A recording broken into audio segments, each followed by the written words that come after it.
Josh Guindon Poker, Salem Witch EMD, your World Poker Tour Club WPT Ambassador. Welcome to Bankroll X Challenge with a Twist, Episode 2. I want to start off with some huge, massive announcements.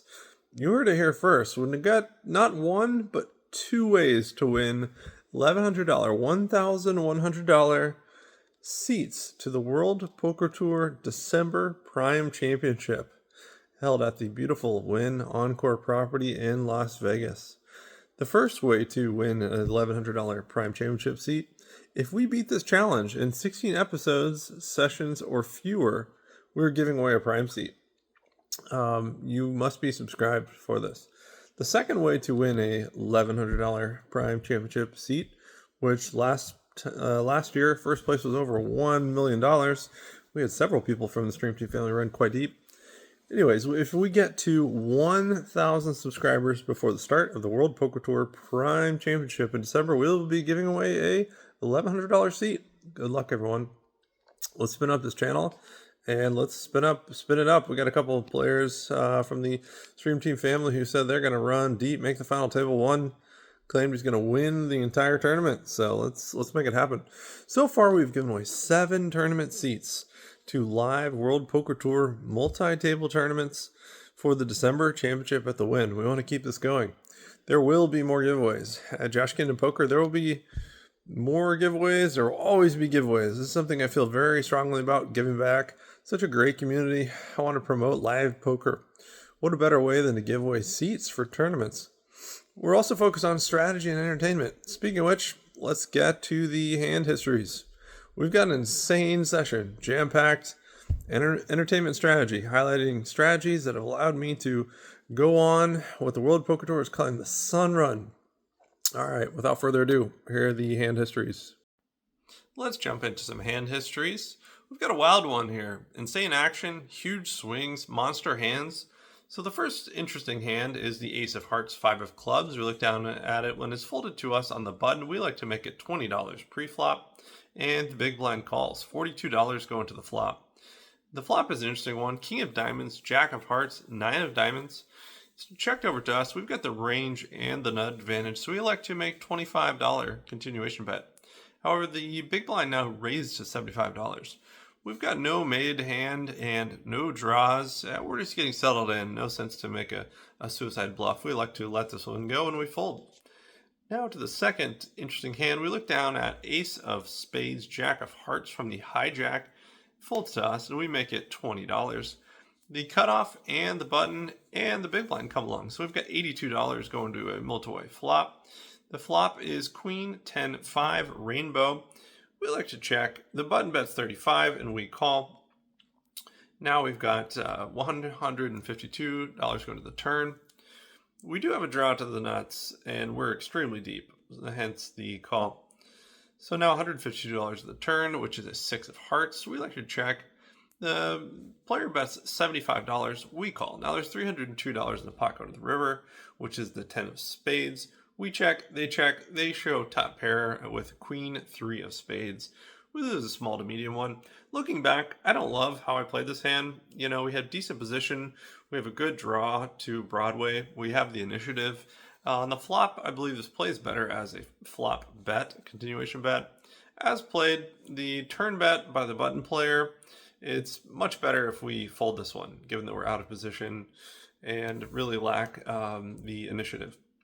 So hand 3, we look down at 6, 2 red, 6 of Hearts, 6 of Diamonds in the small blind. There is a $20 raise from the hijack, the cutoff, and the button call. We are incentivized to call, so we like to put in an Andrew Jackson. Now we've got $85, 4 ways going to the flop. The flop is Jack 6-3, 2 hearts. Let's go. We flop a set. We play it cooler than the Jamaican bobsled team in Cool Runnings. We check it over. The cutoff bet's 40. The button calls. We raise to 180. And all the players fold, and we're a bit sad. But we do take down a small to medium size one. I think a smaller raise is in order here after the $40 bet. $180 is a bit large, 4.5x their raise. I do think our raise represents bluffs and draws. It was a good polarized range. Maybe something more like $140 is a better sizing.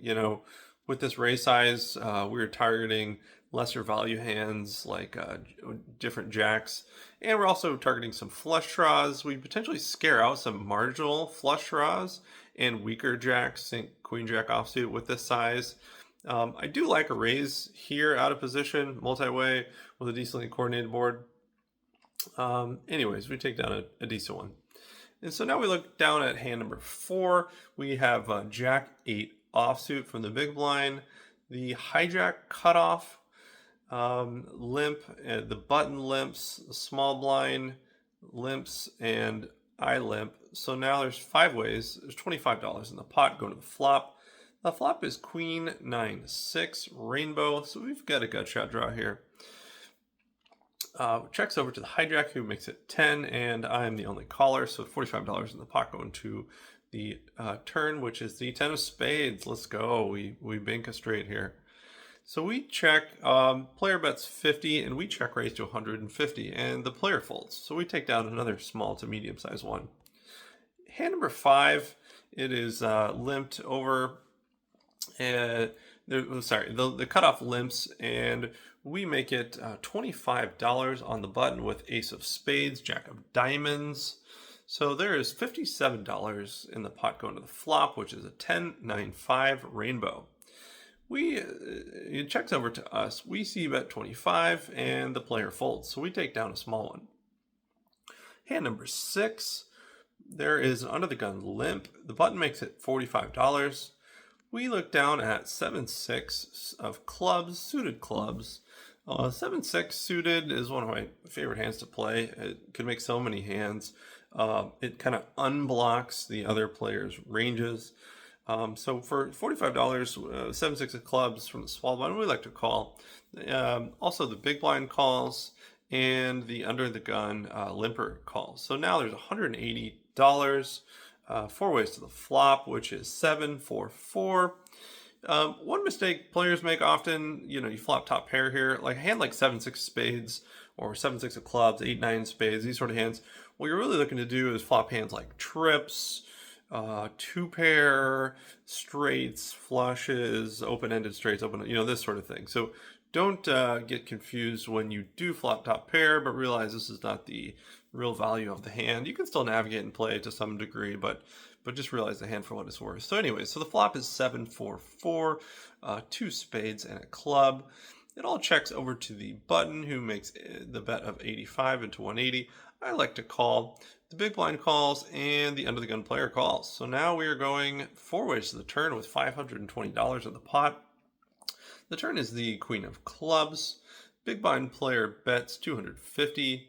The button calls. I fold. There's $1,020 going to the river. The ace of hearts is the river. It goes check, check, and the big blind shows 4-2 of diamonds, 4 of diamonds, 2 of diamonds, and takes this one down. Analysis here, we've got a fun table. When you think of game selection, you want an action table like this because people will be putting in a lot of money light. There'll be opportunities to chip up, as we will see here shortly. The next interesting hand, it is over to us. We look down at 10-9 offsuit from the button. So the action so far, the under the gun player limps, the cutoff limps. I decide to limp along, and the big blind calls, or essentially checks. So now there's $22 in the pot. The flop is favorable. Jack 9-9 rainbow. Checks over to me. I bet 10 and the big blind calls. So now there's $42 going to the turn, which is the 5 of diamonds. I bet 30. He calls. So now there's $102 in the pot, which is going to the river, which shows the 3 of diamonds. We bet $75 and get called. We get shown 8-8. So we take down a small one here. Interesting hand coming up here. Hand number 8. This is a fun one. Hand number 8. So we're on the cutoff. It folds over to us. The straddle is on. I misspoke there. Anyways, the straddle is on. So we're playing $2, $5, $10 action. And we're in the cutoff. We look down at ace of clubs, ace of spades. The under the gun one player limps. We decided to make it $40 from the cutoff with American Airlines. The small blind, big blind, straddle, and initial player, initial under the gun +1 limper, all call. So we're going 5 ways in a bloated pot pre-flop, $200 pre-flop, going 5 ways. So now the flop is interesting. It comes down King of Diamonds, Jack of Hearts, Jack of Spades. It checks us. We decide to check for a little bit of deception, a little bit of trap. And would you know what the turn is? Ace of Diamonds. Beautiful. So it checks to me. I bet 225. And there are 3 callers. So there's $1,100 going to the river, which is the 6 of hearts. We've got, 3 aces and 2 jacks. So we've got a really favorable hand here. Like I said, the river is a 6 of hearts. We're begging for a call. We bet $125, praying for a call, begging for a call. Everyone folds. So we take down a pretty decent hand here. Hand number 9. We look down at Jack of Diamonds, Jack of Spades. We are under the gun, 7-handed, so under the gun 7, and the straddle is on. $2, $5, $10 action. We like to make it $35. The button calls, so we have $87 in the pot. Going to the flop. Flop is 3-3-2 rainbow. Our hand likes to bet, as does our entire range of hands, so we like to bet less than half pot. We make it 35 and they call. So there's $157 going to the turn, which is the 8 of hearts. We bet $95 and the villain folds.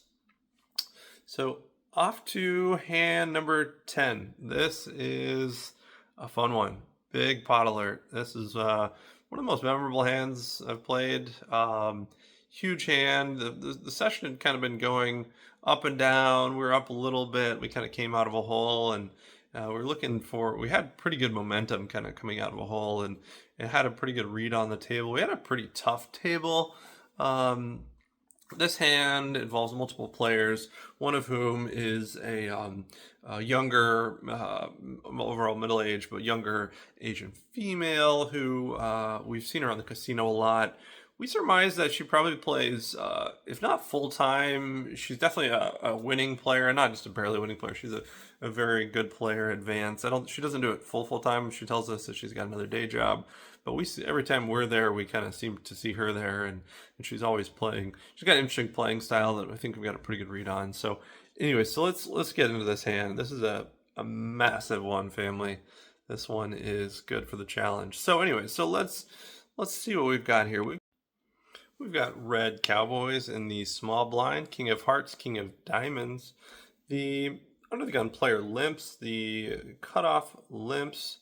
We decided to make it $40 pre-flop, and the big blind calls and the cutoff calls. So we have $127 three-way action going to the flop, and the flop is favorable, family. King, Jack, 8, heart, King of Hearts, 7. King of Hearts, Jack of Diamond, 8 of Hearts. So we lead 40 or continue 40 into 127, and only the cutoff calls, going heads up to the turn with $207 in the pot. The turn is the 8 of spades. I bet $85, and she calls $377. Going to the river, which is the 3 of hearts. I bet $275. She bets $575. This tiny click back is usually a very strong hand. I bet $1,150 over her $575. So $1,150 total. Leave behind 5 whites accidentally. So right now there's $2,677 in the pot. She's tanking probably about a minute. She said, "You could have kings, but I can't fold this." And she shows Jack of clubs, 8 of clubs. It's a complete cooler. She's a very good player, like we said, full-time winning player. Just a complete cooler, but massive one for the challenge, and that was the last interesting hand. That's a wrap on the hand histories. I hope you guys enjoyed those 10 hand histories, strategies, insights into the sun run. What allowed me to go on a deep run like we've been doing. Let me know how you guys would have played those hands. Would you do anything differently? Definitely a few of those hands I didn't play optimally. That's how poker is. That's how life is sometimes. Things won't go perfectly. And yet we still had a winning session. Yeah, sometimes you can play perfectly and still lose. So that's just poker, you know. There's some variance involved, some luck. You got to have some resilience. You got to keep your head up. It's a big mental game, which we talk a lot about in the strategy section. Anyways, I want to get out, want to get people out for more live events. You know, I'm all about fun announcements. Recently, some people may have heard I was named a shooting star, featured player in the Bay 101 World Poker Tour $5,300 buy-in, starting October 23rd, 24th actually, in San Jose, California. This was the original stop on the World Poker Tour, where none other than Matt Savage got his start. A lot of other featured players from this area, Faraz Jaka, for example. If you knock me out, you will be paid $2,500 cash instantly at the table. We're going for first place. We're going for the championship. Our goal is to win a World Poker Tour main event championship. November, we will be going to Best Bet Jacksonville, participating in the $5,000 main event championship. In December, we will be going to the Wynn in Las Vegas for the World Championship $10,400 buy-in. It's going to be an incredible couple weeks there. Stream Team Family will be out in full force. One of the seats I already gave away to this event was to Iraq Vet 0304, ClubWPT.com fame, one of our frequent, reliable streamers. He called it already. The man said he will be winning the Prime Championship, so he'll be booking over a $1 million win. You better believe I'll be there on the rail. Come over and join us at clubwpt.com. If you haven't checked it out, you can use code JOSH to sign up at clubwpt.com for a free trial. Come check it out. You can win thousands, if not millions, in prizes. That's where I got my start. Just an everyday average poker player, and we spun it up. So come join us. A lot going on at Josh Guindon Poker. Make sure you subscribe, like, comment, share, do the things. Follow me on Instagram and X also. So that's a wrap on episode 2 of the Bankroll Challenge with a Twist. We are over $2,500 positive. If we get to $10,000 by episode 16, looking favorable. We'll be giving a $1,100 Prime Championship. Well, let's keep the run good going. We got a lot of positive wins at our back, forces ahead. All right, that's a wrap. Let's go.